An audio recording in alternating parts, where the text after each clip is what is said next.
क्या पैसा और सफलता ही असली खुशी देते हैं? अगर ऐसा होता तो करोड़ों कमाने वाले लोग डिप्रेशन में क्यों जाते? क्या तुमने कभी सोचा है कि कुछ लोग कम साधनों में भी खुश रहते हैं, जबकि कुछ लोग सब कुछ होने के बावजूद अंदर से खाली महसूस करते हैं? अगर तुम्हें सच में वो गहरी और स्थायी खुशी चाहिए जो हालातों से प्रभावित न हो, तो इस वीडियो को पूरा देखो, क्योंकि आज हम उस किताब के बारे में बात करने वाले हैं जिसने लाखों लोगों की खुशी को लेकर सोच बदल दी है, द आर्ट ऑफ हैप्पीनेस। इस किताब को लिखा है दलाई लामा और डॉ हावर्ड कटलर ने। दलाई लामा, जो तिब्बती बौद्ध धर्मगुरु हैं, उन्होंने अपनी जिंदगी में असंख्य संघर्ष देखे हैं, फिर भी वो हर वक्त शांत और खुश दिखते हैं। आखिर वो कौन सा सीक्रेट है जो उन्हें किसी भी परिस्थिति में मुस्कुराने की ताकत देता है? और क्या हम भी वही सीख सकते हैं? डॉक्टर हावर्ड कटलर, जो एक प्रसिद्ध साइकोलॉजिस्ट हैं, उन्होंने दलाई लामा के साथ कई इंटरव्यू किए और विज्ञान तथा आध्यात्मिकता को जोड़कर खुशी के गहरे सूत्र इस किताब में पेश किए। अगर तुम अपनी लाइफ में स्ट्रेस और बेचैनी को कम करके असली खुशी पाना चाहते हो, तो इस किताब के सबक तुम्हारे लिए गेम चेंजर साबित हो सकते हैं। वीडियो में आगे बढ़ने से पहले अगर तुम हमारे चैनल द ग्रेट राठौर पर नए हो तो अभी सब्सक्राइब कर लो, क्योंकि यहाँ हम जिंदगी बदलने वाली बेस्ट बुक्स की समरी लाते हैं जो तुम्हें एक बेहतर इंसान और सफल व्यक्ति बनने में मदद करेंगी। अब एक सवाल, तुम्हारी लाइफ में कौन सी चीज़ तुम्हारी खुशी को सबसे ज़्यादा प्रभावित करती है? पैसा, रिलेशनशिप या कुछ और? कमेंट में बताओ और चलो अब खुशी के असली रहस्य को समझते हैं। हर इंसान अपने जीवन में किसी न किसी मकसद की तलाश करता है। कुछ लोग इसे सफलता में देखते हैं, कुछ इसे परिवार में और कुछ इसे आध्यात्मिक शांति में। लेकिन दलाई लामा कहते हैं कि हमारे जीवन का असली उद्देश्य खुश रहना है। यह सुनने में बहुत सिंपल लग सकता है, लेकिन अगर यह इतना आसान होता तो दुनिया में इतने लोग दुखी क्यों होते? असल में खुश रहना एक कला है और इसे सीखने के लिए हमें अपने सोचने का तरीका बदलना होगा। लोग अक्सर खुशी को बाहरी चीज़ों से जोड़ते हैं, जैसे पैसा, करियर, रिलेशनशिप। लेकिन इन सब के बावजूद अगर हमारा मन शांत नहीं है तो हम कभी भी सच्ची खुशी महसूस नहीं कर सकते। दलाई लामा इस बात पर जोर देते हैं कि खुशी सिर्फ एक इमोशन नहीं, बल्कि एक मानसिक अवस्था है जिसे हम अपनी आदतों और नज़रिए से कंट्रोल कर सकते हैं। एक साइकोलॉजिकल स्टडी में देखा गया कि जब लोग कुछ नया खरीदते हैं, जैसे एक महंगी कार या बड़ा घर, तो उन्हें कुछ समय के लिए खुशी ज़रूर मिलती है, लेकिन कुछ ही हफ्तों में वे फिर उसी मानसिक स्थिति में लौट आते हैं। इसका कारण यह है कि बाहरी चीज़ें सिर्फ टेम्परेरी सेटिस्फैक्शन देती हैं, जबकि सच्ची खुशी अंदर से आती है। दलाई लामा मानते हैं कि खुशी का सबसे बड़ा स्रोत करुणा और दयालुता है। जब हम दूसरों की मदद करते हैं, उनके साथ प्यार और सम्मान से पेश आते हैं, तो हमें अंदर से एक अलग तरह की शांति मिलती है। अगर खुशी ही जीवन का उद्देश्य है, तो हमें इसे पाने के लिए अपने जीवन की प्राथमिकताओं को सही करना होगा। हमें खुद से यह सवाल पूछना होगा, क्या मैं अपनी खुशी को बाहरी चीज़ों पर निर्भर कर रहा हूँ, या मैं इसे अपने भीतर से महसूस कर सकता हूँ? कई बार हमारी खुशी इस बात पर निर्भर होती है कि दूसरे लोग हमारे बारे में क्या सोचते हैं। हम अपनी ज़िंदगी दूसरों की अपेक्षाओं के अनुसार जीते हैं और भूल जाते हैं कि असली खुशी स्वतंत्रता में है। अपने तरीके से जीने की स्वतंत्रता, अपने फैसले खुद लेने की स्वतंत्रता। दलाई लामा यह भी बताते हैं कि सच्ची खुशी सिर्फ खुशी के क्षणों में नहीं होती, बल्कि संतोष और मानसिक शांति में होती है। हम अपनी इच्छाओं के पीछे भागते रहते हैं और जब वे पूरी नहीं होती तो दुखी हो जाते हैं। लेकिन अगर हम इस रेस को रोककर वर्तमान में जीना सीख लें, तो खुशी हमारे लिए ज़्यादा स्थायी हो जाएगी। इसका मतलब यह नहीं कि हमें महत्वाकांक्षी नहीं होना चाहिए, बल्कि यह कि हमें अपनी खुशियों को बाहरी चीज़ों से जोड़ना बंद करना होगा। एक और महत्वपूर्ण बात यह है कि खुशी का सीधा संबंध मानसिक स्वास्थ्य से है। अगर हम अपने मन को नेगेटिव सोच और चिंता से भर देंगे, तो कोई भी चीज़ हमें खुश नहीं कर सकती। इसलिए हमें अपने विचारों को पहचानना होगा और यह समझना होगा कि हम खुद अपनी खुशी के सबसे बड़े दुश्मन भी बन सकते हैं। दलाई लामा यह सलाह देते हैं कि माइंडफुलनेस, मेडिटेशन और सेल्फ अवेयरनेस के ज़रिए हम अपने दिमाग को इस तरह ट्रेन कर सकते हैं कि वह छोटी छोटी चीज़ों में खुशी ढूंढ सके। इसका एक आसान तरीका यह है कि हम आभार व्यक्त करना सीखें। अगर हम हर दिन उन चीज़ों पर ध्यान दें जो हमारे पास हैं, तो हम ज़्यादा संतुष्ट और खुश महसूस करेंगे। इसलिए अगर हमें अपनी ज़िंदगी का उद्देश्य समझना है, तो हमें यह समझना होगा कि खुशी कोई गंतव्य, डेस्टिनेशन नहीं, बल्कि एक यात्रा, जर्नी है। जब हम इसे अपनाना सीख जाएंगे, तो हमारी ज़िंदगी सच में बदल जाएगी। हर इंसान के भीतर एक गहरी ज़रूरत होती है, कनेक्शन की, प्यार की और स्वीकार किए जाने की। हम चाहे जितने भी सफल हो जाएं, अगर हमारे पास सच्चे रिश्ते और करुणा नहीं है तो अंदर से खालीपन बना रहता है। दलाई लामा कहते हैं कि सच्ची खुशी और आंतरिक शांति पाने के लिए हमें मानवता और करुणा को अपनाना होगा। ये सिर्फ दूसरों की मदद करने का सवाल नहीं है, बल्कि अपने दिल और दिमाग को इस तरह विकसित करने की बात है कि हम खुद को और दूसरों को ज़्यादा अच्छे से समझ सकें। करुणा का अर्थ सिर्फ दया दिखाना नहीं है, बल्कि यह गहरी समझ और जुड़ाव से आता है। जब हम किसी और के दर्द को महसूस कर सकते हैं, तब असली करुणा पैदा होती है। आधुनिक दुनिया में लोग अक्सर खुद को बाकी दुनिया से अलग महसूस करते हैं, लेकिन सच्चाई ये है कि हम सब आपस में जुड़े हुए हैं। जब हम किसी को मुस्कुराते हुए देखते हैं तो हमें भी खुशी महसूस होती है। जब कोई दुखी होता है तो हमारा मन भी भारी हो जाता है। इसका मतलब है कि हम सिर्फ व्यक्तिगत अस्तित्व तक सीमित नहीं हैं, बल्कि हमारी भावनाएं, हमारा व्यवहार और हमारी सोच दूसरों को भी प्रभावित करती हैं। एक अध्ययन के अनुसार जब लोग दूसरों की मदद करते हैं तो उनके ब्रेन में डोपामाइन और ऑक्सीटोसिन जैसे हैप्पी हार्मोन रिलीज होते हैं। यानी जब हम दयालु होते हैं तो हम खुद को भी अच्छा महसूस कराते हैं। लेकिन दलाई लामा यह भी कहते हैं कि करुणा सिर्फ एक भावना नहीं होनी चाहिए, बल्कि इसे एक आदत बनाना चाहिए। हमें इसे अपनी सोच और जीवन शैली में शामिल करना होगा। कई बार लोग ये सोचते हैं कि अगर वे दूसरों के लिए ज़्यादा भावुक हो गए तो लोग उन्हें कमज़ोर समझेंगे, लेकिन असल में करुणा सबसे बड़ी ताकत है। जब हम किसी के दर्द को महसूस कर सकते हैं तो हम सही निर्णय लेने में सक्षम होते हैं। ये न केवल हमारे रिश्तों को मजबूत बनाता है, बल्कि हमारी खुद की मानसिक शांति को भी बढ़ाता है। करुणा का अर्थ यह भी है कि हम सिर्फ अपने करीबी लोगों के लिए ही नहीं, बल्कि उन लोगों के लिए भी दयालु हों जिन्हें हम नहीं जानते। जब हम दूसरों के प्रति विनम्र और उदार होते हैं तो ये भावना हमारी जिंदगी को भी सकारात्मक रूप से प्रभावित करती है। दलाई लामा मानते हैं कि करुणा और आत्म करुणा, सेल्फ कंपैशन, एक साथ चलती है। अगर हम खुद को ही दया और समझ से नहीं देख सकते तो हम दूसरों के लिए भी करुणा महसूस नहीं कर सकते। इसका मतलब ये नहीं कि हमें खुद को गलतियों के लिए हमेशा माफ़ करना चाहिए, बल्कि हमें अपनी भावनाओं को समझकर खुद के प्रति नरम रहना चाहिए। जब हम खुद के प्रति प्रेम और सम्मान दिखाते हैं तो ये भावना दूसरों तक भी जाती है। अगर हम एक खुशहाल और संतुलित जीवन चाहते हैं तो हमें यह समझना होगा कि सिर्फ भौतिक उपलब्धियों से सच्ची खुशी नहीं मिलती। जब हम दूसरों की मदद करते हैं, जब हम बिना किसी स्वार्थ के किसी के लिए अच्छा सोचते हैं, तो हमें जो आंतरिक संतोष मिलता है वह किसी भी बाहरी चीज़ से कहीं ज़्यादा मूल्यवान होता है। इसलिए करुणा को अपनाना ही असली बुद्धिमानी है, क्योंकि यह न सिर्फ दूसरों की मदद करता है, बल्कि हमें भी एक बेहतर इंसान बनने का मौका देता है। दुख हर इंसान के जीवन का एक हिस्सा है। कोई भी इससे बच नहीं सकता, चाहे वह अमीर हो या गरीब, सफल हो या असफल। लेकिन असली सवाल यह नहीं है कि हमें दुख मिलेगा या नहीं, बल्कि यह है कि हम उस दुख का सामना कैसे करते हैं।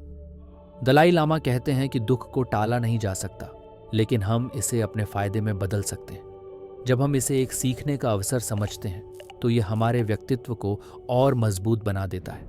ज़्यादातर लोग जब किसी परेशानी में होते हैं तो या तो वे खुद को पीड़ित महसूस करने लगते हैं या फिर परिस्थितियों को दोष देने लगते हैं, लेकिन ऐसा करने से कुछ बदलता नहीं है।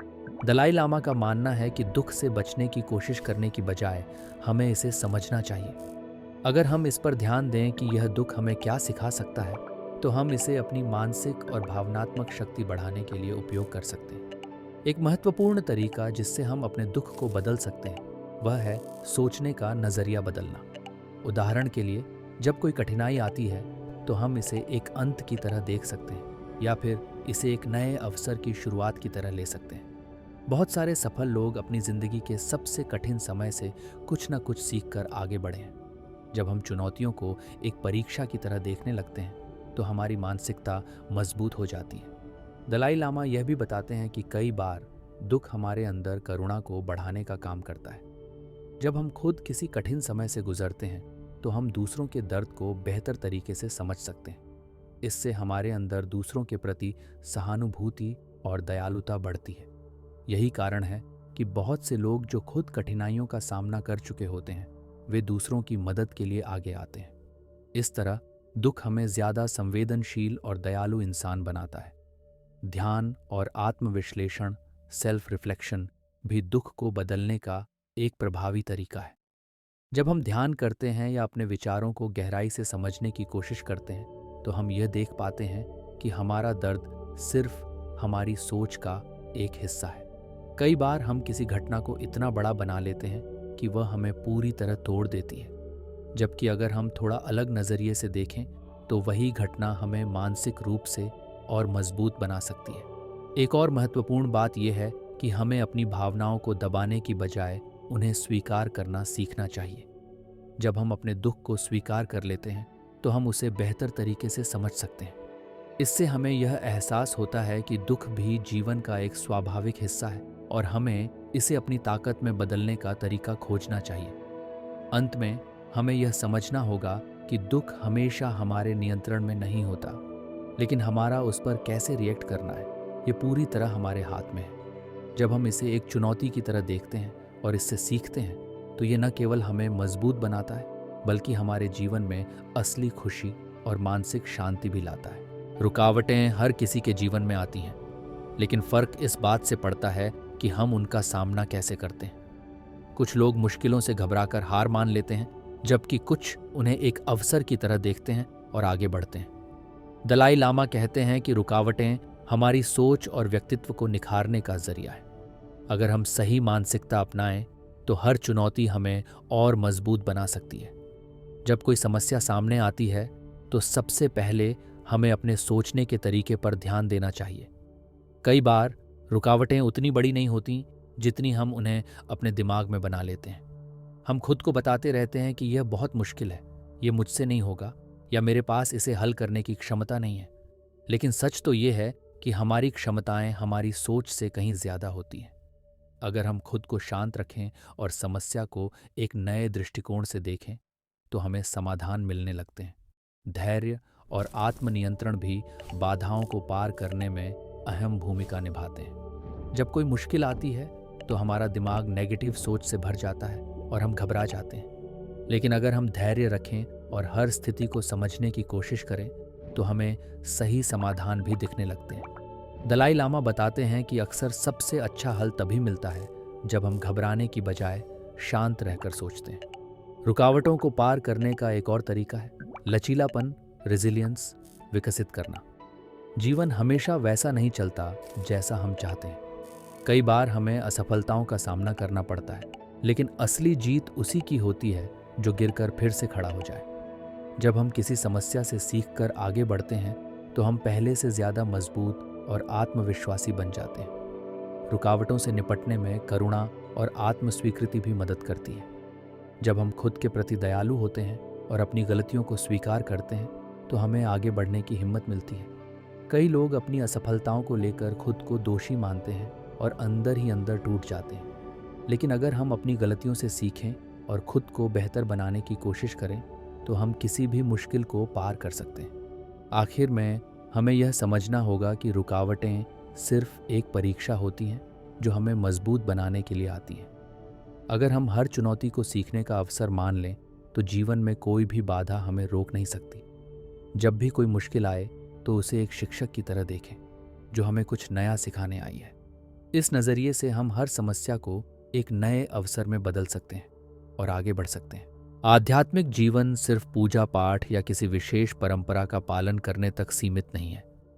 यह हमारी सोच, हमारे कर्म और हमारे आंतरिक शांति के स्तर से जुड़ा होता है। दलाई लामा कहते हैं कि सच्ची आध्यात्मिकता का मतलब है दयालुता, करुणा और आत्म जागरूकता को अपने जीवन का हिस्सा बनाना।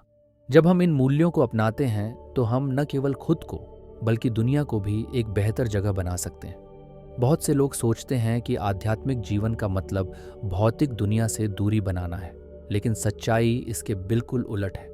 आध्यात्मिकता का असली मतलब है अपने विचारों और भावनाओं को संतुलित करना और हर परिस्थिति में शांत और समझदार बने रहना।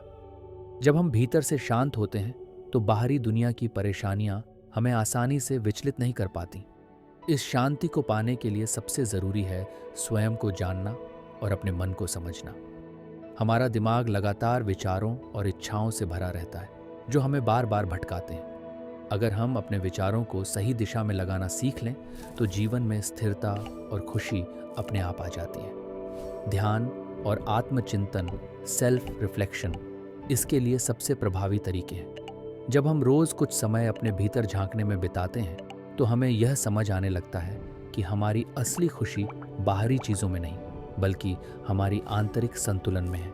दलाई लामा यह भी कहते हैं कि सच्ची आध्यात्मिकता में करुणा और सेवा की भावना सबसे महत्वपूर्ण होती है। जब हम निस्वार्थ भाव से दूसरों की मदद करते हैं तो हमें जो संतोष मिलता है वह किसी भी भौतिक चीज़ से ज़्यादा गहरा होता है। यह भावना हमें अहंकार और स्वार्थ से मुक्त करती है और हमारे जीवन को अधिक अर्थपूर्ण बनाती है। आध्यात्मिकता का अर्थ सिर्फ खुद को शांत और खुश रखने तक सीमित नहीं है, बल्कि यह भी है कि हम अपने आसपास के लोगों के लिए कुछ अच्छा कर सकें। इसके साथ ही हमें यह भी समझना होगा कि जीवन में हर चीज़ अस्थायी है। सुख दुख, सफलता असफलता, ये सब समय के साथ बदलते रहते हैं। अगर हम इनसे बहुत ज़्यादा जुड़ाव महसूस करेंगे तो हमारा मन हमेशा किसी न किसी चिंता में उलझा रहेगा। लेकिन अगर हम इसे एक बड़े दृष्टिकोण से देखें और हर परिस्थिति को एक अनुभव की तरह स्वीकार करें तो हमें सच्ची शांति मिलेगी।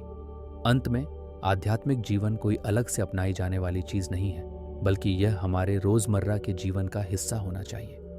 जब हम करुणा से भरे होते हैं, जब हम अपने विचारों को संतुलित रखते हैं, जब हम हर स्थिति में शांत रहना सीखते हैं, तभी हम वास्तव में आध्यात्मिक जीवन जी पाते हैं। ये कोई जटिल प्रक्रिया नहीं है, बल्कि छोटे छोटे बदलावों से शुरू होती है। जब हम इसे अपनाते हैं तो हमारा जीवन सिर्फ बाहरी रूप से नहीं बल्कि भीतर से भी सुंदर और संतोषजनक बन जाता है। तो दोस्तों, सच्ची खुशी आखिर कहाँ मिलती है? क्या यह पैसा, सफलता या बाहरी चीज़ों में छुपी है, या फिर यह हमारी सोच, करुणा और आंतरिक शांति से आती है? दलाई लामा हमें यही सिखाते हैं कि खुशी कोई बाहरी चीज़ नहीं है जिसे हम खोजते फिरें, बल्कि यह हमारे भीतर है। जब हम अपने विचारों पर नियंत्रण रखते हैं, करुणा से जीते हैं और हर परिस्थिति को एक सीख की तरह अपनाते हैं तो हम सच में खुश रह सकते हैं। अगर आपको इस वीडियो से कुछ भी नया सीखने को मिला हो तो द ग्रेट राठौर को सब्सक्राइब ज़रूर करें और इस वीडियो को अपने दोस्तों के साथ शेयर करें ताकि वे भी इस ज्ञान का फ़ायदा उठा सकें। और कमेंट में हमें बताइए, आपके हिसाब से सच्ची खुशी क्या है? क्या यह सफलता है, परिवार का प्यार है, या खुद के साथ शांति से जीना? आपका जवाब हमारे लिए बहुत महत्वपूर्ण है। मिलते हैं अगली वीडियो में। तब तक खुश रहें, सकारात्मक सोचें और अपने जीवन को एक नई दिशा दें।